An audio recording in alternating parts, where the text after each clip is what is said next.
Together, they control three-quarters of the $700 million comic book industry.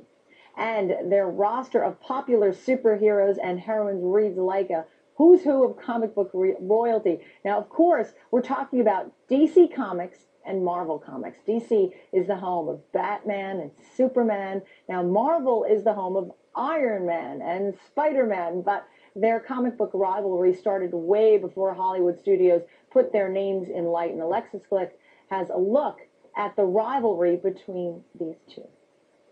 Comic books started as actual comic books, but in the late 1930s, the comics we know and read today were created with the introduction of superheroes and original storylines.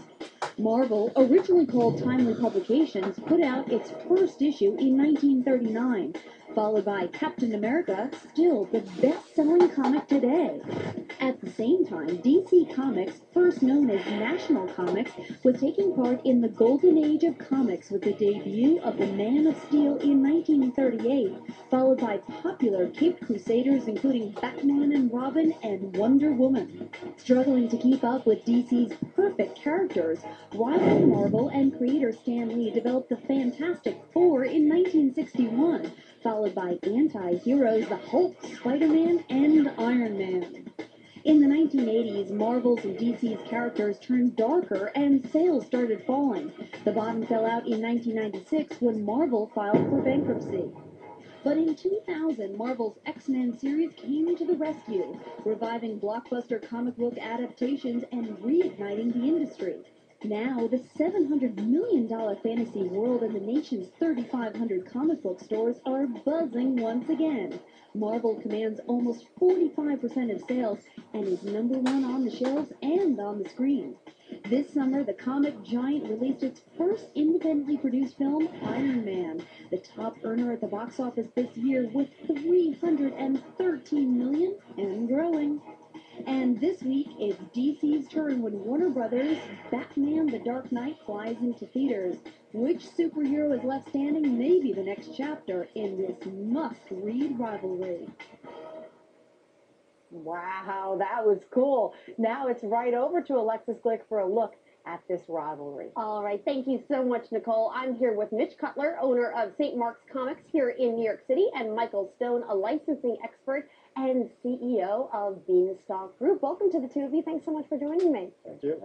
So, Michael, let's get started. What makes this rivalry so fierce? I mean, who doesn't love a superhero? But why is this competition so exciting? Well, you've got two major studios and two major comic book companies that are generating billions of dollars of retail sales off of these comic book characters and the motion pictures they're producing. And the competition for shelf space and the competition to do something new and creative and innovative with these characters is an extremely fierce competition among these two companies.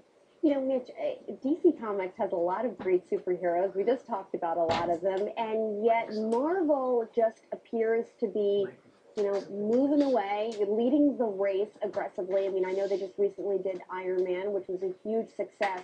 What is it that DC Comics is perhaps not doing as well as they need to? Oh, that's an entirely cyclical issue. Marvel will be ahead for a while, DC will be ahead for a while. I don't know that there's anything that DC isn't quite doing yet. I think that, The Dark Knight will open in a couple days and it'll be huge.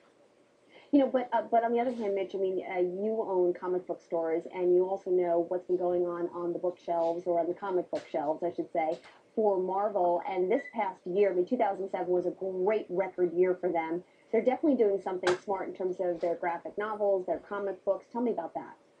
Well, both companies are doing very well. It's a great time to be reading comics. There's a tremendous amount of material out there.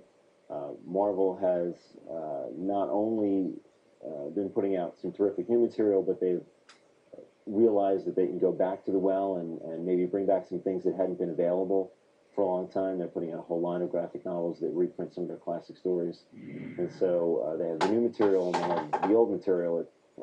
As Michael said, it takes up an awful lot of shelf space, but a lot of the stuff is